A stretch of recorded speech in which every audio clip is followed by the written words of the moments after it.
قال رسول الله صلى الله عليه وسلم سنتان موجبتان قال رجل يا رسول الله ما الموجبتان قال من مات يشرك بالله شيئا دخل النار ومن مات لا يشرك بالله شيئا دخل الجنة رواه مسلم. د جابر ابن عبداللہ رضی اللہ تعالیٰ عنہ دی حدیث کی پنزو مباحث و تخیال کوئی. اول بحث احوال دراوی د حدیث شریف، دویم بحث مختصر تشریح د حدیث شریف، دریم بحث ما هو المقصود من الحدیث، څلورم بحث مطابقت د حدیث د کتاب الایمان سره، پنځم بحث حل د مفردات. اول بحث احوال دراوی د حدیث شریف. د دې حدیث شریف راوی د سیدنا جابر ابن عبدالله الانصاری الخزرجی، د انصار و د خزرج قبیله سره تعلق ده. اسم کنیت ابو عبدالله ده. غزوه احد کې شرکت نه ده کړي، البته د په بدری کېدو کې اختلاف ده چې بدری دی او کنه ده. یو روایت کې ده په خپل وی منعنی ابي پلار منع کړم چې ته مرازه، لیکن امام بخاری وی چې بدری ده او منعنی ابی دا د احد متعلق ده، د بدر متعلق نه ده. د احد نه علاوه په اتلس غزوات کې د نبی کریم صلی الله علیه وسلم سره شریک شوی. دا هغه مبارک صحابي دی چې لیلۃ البعیر کې نبی کریم صلی الله علیه وسلم د د لپاره 15 کرته استغفار کړی دی. د والد صاحب غزوه احد کې شهید شوی دی. خفو رسول الله صلی الله علیه وسلم ورته وی جابر ولی خپای؟ دی ورته وی قربان پلار می شهید شوی او زه یوازې یم او نه یا لس خویندې راته پاتې دي. رسول الله صلی الله علیه وسلم ورته وی د نورو شهیدانو سره الله تعالی من وراء الحجاب خبرې وکړي او استاد پلار عبدالله سره بلا حجاب خبرې کړي. الله ورته بغیر د حجاب نه وای عبدالله څه غواړي؟ دی ورته وای چې دا غواړم چې بیرته دنیا ته لاړ شم او بیا شهید شم. الله ورته وای دا نشي کېدی.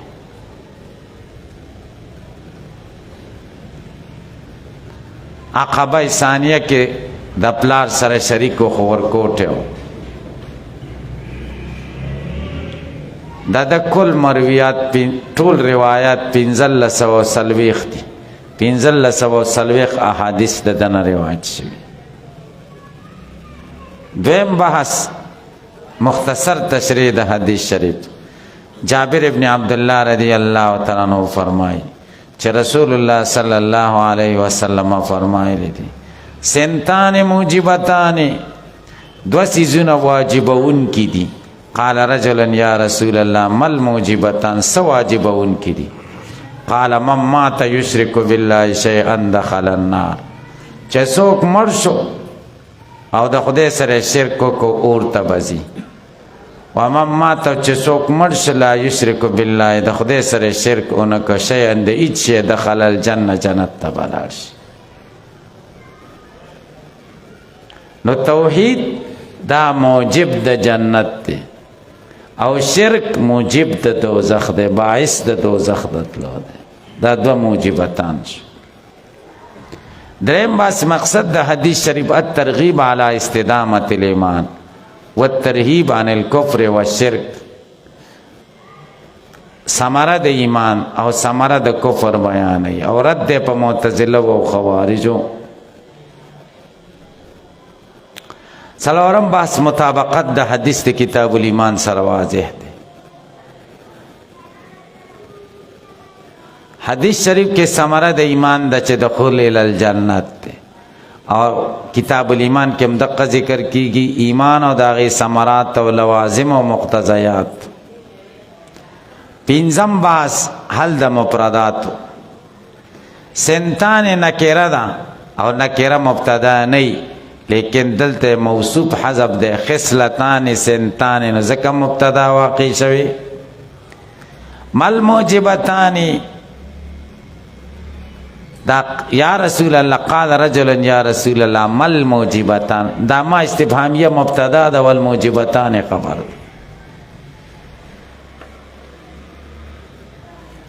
تاسو باندې به اعتراض وارد مل موجبتان ادو خصلتونه چې باعث د دوزخ او د جنت دی هغه څه دي نو سوال خدا خصلتین مبارک شوی او جواب کې ممات اوش او ممات خو ذات ته خصلت نه ده خصلتونه څه دي چې سره دوزخ او جنت ته بوزي جواب کې ورته څه ویل شي ممات یشرک بالله او ممات خو خصلت نه ده ذات ته جواب مطابق د سوال نش تاسو به جواب وکړئ دلته عبارت په حذف د مضاف سره ده مل موجبتان مل خصلتان الموجبتان قال خصلت مما یشرک بالله دیم اعتراض دار چې سبب د دخول د جنت خود الله تعالی فضل ده نه موت علی التوحید تاسو به جواب کې دلته سبب مجازي مراد ده نه سبب حقيقي ظاهري سبب خو اقرار د توحید تاسو په پوه شئ کې په پوه نشئ دی بل حدیث ته متوجه شئ د حضرت ابو هريره رضی الله تعالی عنہ حالات تیر شوي مختصر تشریح او حل د الفاظ مفرده او بسره سره وایو خو مقصد د حدیث الترغیب الی الایمان و ذکر فوائد الایمان د ایمان فائدې ذکر کوي چې دخول د جنت ته مناسبت مفرده او تګورای حضرت ابو هريره رضی الله تعالی عنہ فرمای كنا قعودا حول رسول الله صلی الله علیه وسلم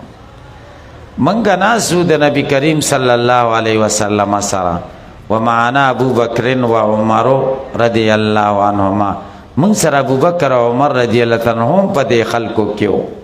پی نفرن پس کسانو کې ناسو نفر ډلې ته وای د دریو نه تلسو پورې فقام رسول الله صلی الله علیه وسلم من بین ازهرنا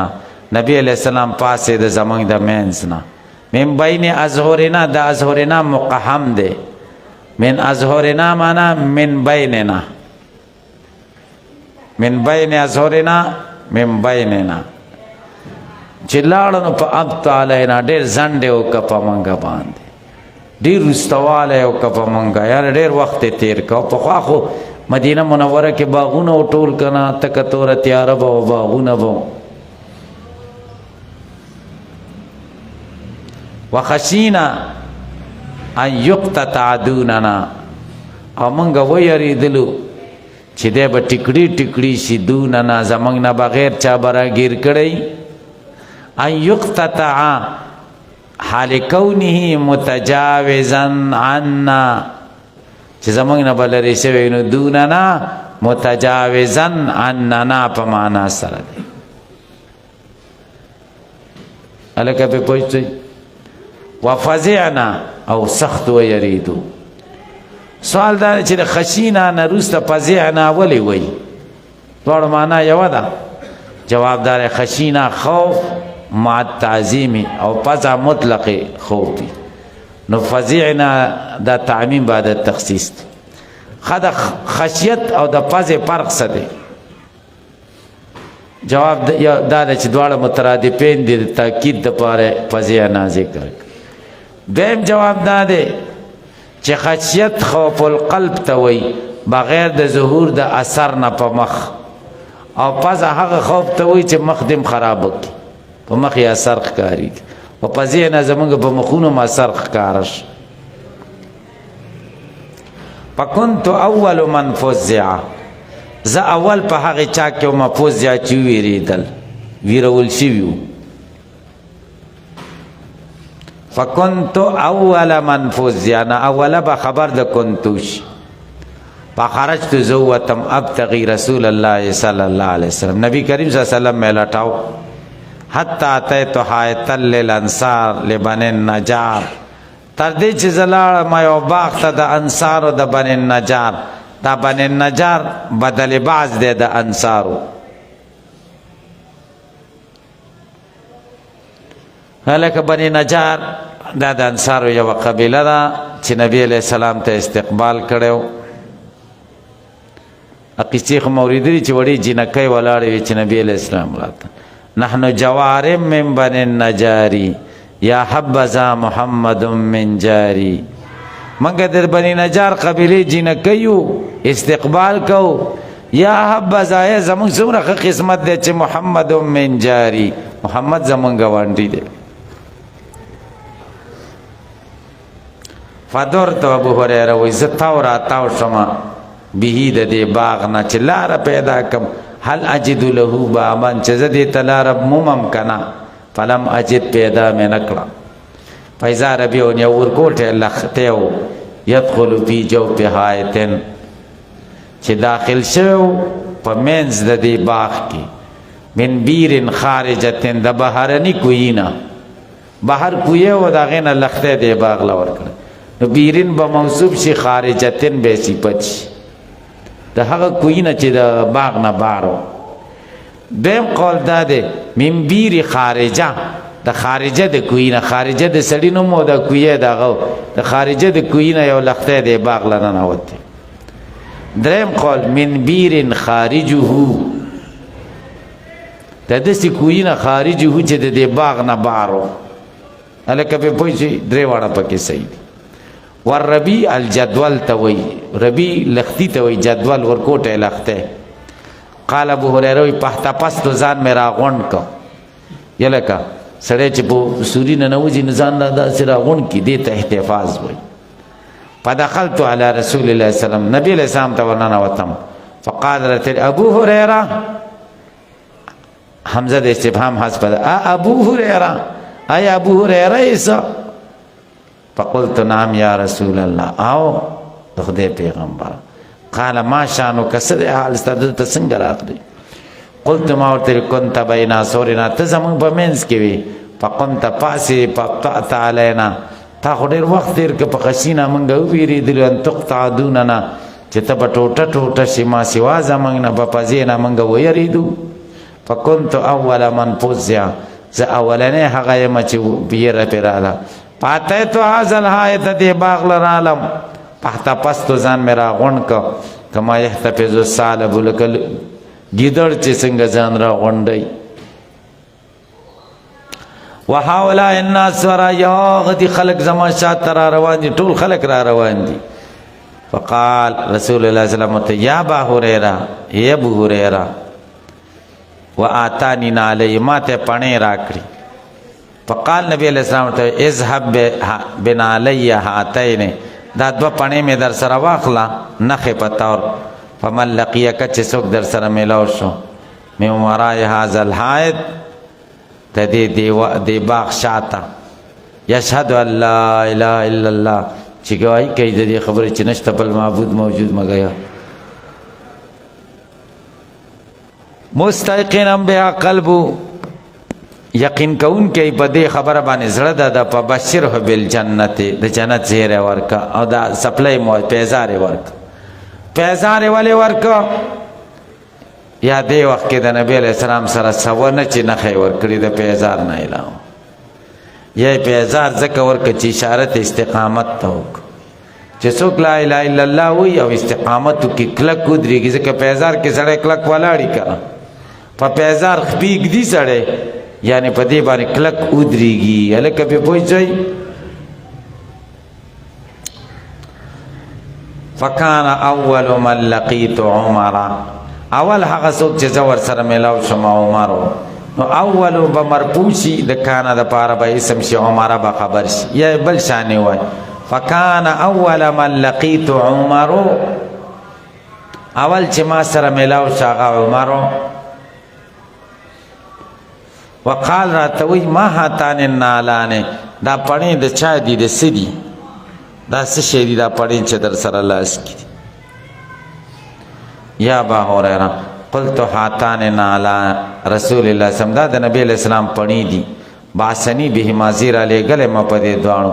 ملقیتو چې چا سره مخامخ شم یشهد ان لا اله الا مستيقنا بها قلبه چې کلکی پدې باندې زړه د بشر تو بل جاننا د جنت زیر ورکم پزرب عمر بین صدییا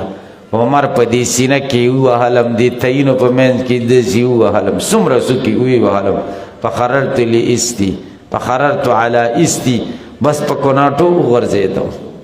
دومره مضبوط گزارو د عمر گزارو فقال راتیر جی واپس شا فقال رسول الله صلی اللہ علیہ وسلم تاسی پہ پوچھئی ارجی واپس شا یا ابا هريره فرجعت الى رسول الله صلی اللہ علیہ وسلم نبی علیہ السلام ترا واپس فاجحشت بالبکا ځان میں جڑالا جوړ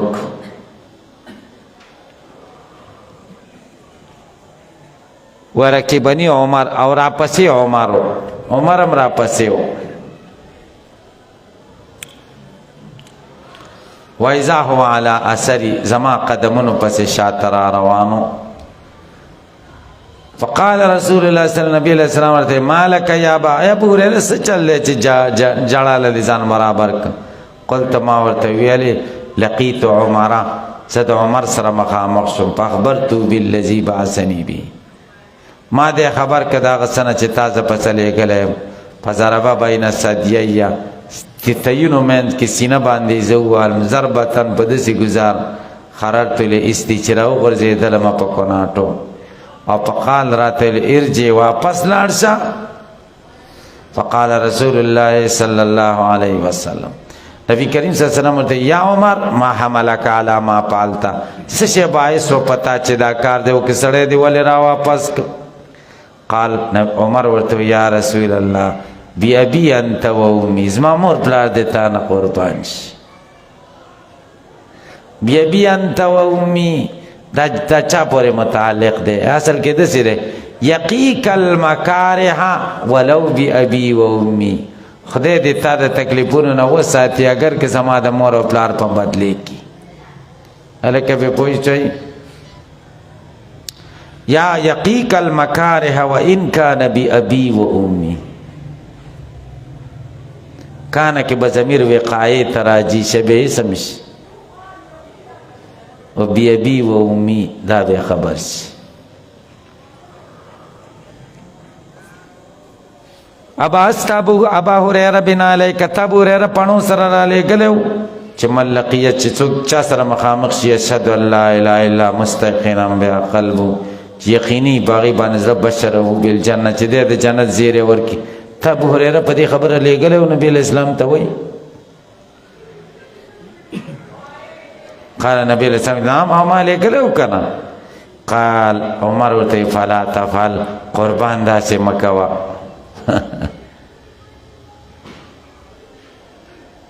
پاینی اخشا زویریگا ما یتکل الناس خلق با بیا برواسه کئی لا اله الا الله با وی نور سبا نکئی